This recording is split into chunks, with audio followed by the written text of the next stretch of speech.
መዓስ ንምርዖ ወይ ንምርዖዶ ክንደይ ውሉድ ንወልድ ኣየኖት በዓላት ነብዕል ኣብ ናይ ውላድካ ዕለተ ልደት ክንደይ ገንዘብ ተጥፍእ ወዘተ እቶም ብብዙሕ መገድታት ንባህሪና መዓልታዊ ዝጸውሉ ስውራት ሕግታት እዞም ማሕበራዊ ልምድታት እዚኦም እዮም ኩሉ ግዜ ኣብ ርእስኻ ስለ ዘለው ከይሓሰብካ ከይሓተትካ ሓንሳ ድማ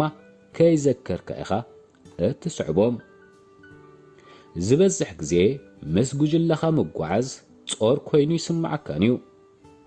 ኩሉ ሰብ ክሰጥም እዩ ዝደሊ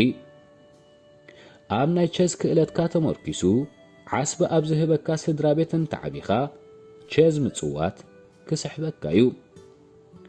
ኣብቲ ትሰርሐሉ ቦታ ሰባት ክቡር ጅባታ ዝኽደኑ እንተኾይኖም ንስኻ እውን ክትግደን ክደፋፋ ኢኻ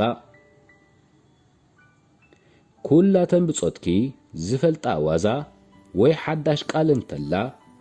ንስኻ እውን ከተዘውትርያ ክደሊ ኢኺ እቶም ንኽንሰጥም ዝሕግዙና ባህርያት ሰሓብቲ እዮም